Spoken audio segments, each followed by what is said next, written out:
Sacramento, California. A California parole board on Thursday recommended the release of Patricia Krenwinkel for the first time, more than 5 decades after she and other supporters of cult leader Charles Manson terrorized the state and wrote them on a wall with the "Helter Skelter" in the blood of their victims.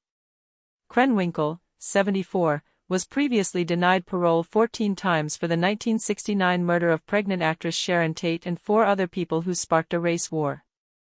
The parole recommendation will be reviewed by the legal department of the state parole board before being sent to Gov. Gavin Newsom for a decision, likely within 5 months. He had previously rejected parole recommendations for other supporters of Manson, who died in prison in 2017. New laws since Krenwinkel was last denied parole in 2017 have required the parole board to say she committed the murders at a young age and is now an elderly prisoner. Also, for the first time, Los Angeles County prosecutors were absent from the parole hearing to raise an objection, in accordance with District Attorney George Gaskin's policy that prosecutors should not be involved in determining whether prisoners are ready for release. However, Krenwinkel's attorney, Keith Whatley, said their victims' families raised the same objections at the hearing that prosecutors have made in the past. What was different this time was that the parole board was willing to follow the law, he said, acknowledging that she suffered no disciplinary violations and is no longer a danger to society.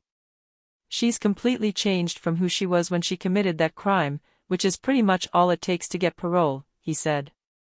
I hope the governor realizes that he shouldn't be playing political games with people's lives, Whatley said.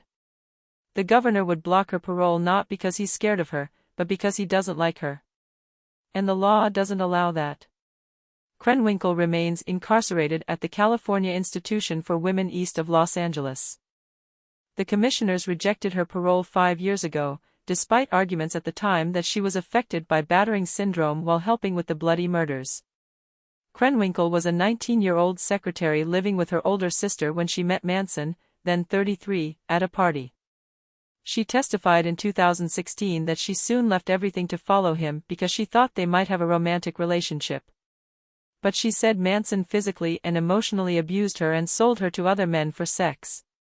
She said she fled twice only to be brought back and that she was rarely left alone and was usually under the influence of drugs.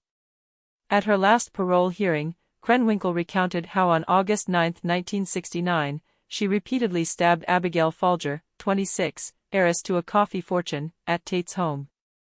The next night, she said Manson and his right-hand man, Charles Tex Watson, told her to do something witchy, so she stabbed La Bianca in the stomach with a fork, then grabbed a rag and, helter skelter, wrote, "Rise," and "Death to Pigs," with his blood on the walls.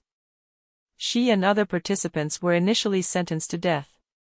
But they were again sentenced to life in prison, with the possibility of parole, after California's death penalty was briefly ruled unconstitutional in 1972. Krenwinkel became the state's longest-serving female inmate when Susan Atkins, a Manson supporter, died in prison from cancer in 2009. Whatley said he understands that she is the longest-serving woman in the United States.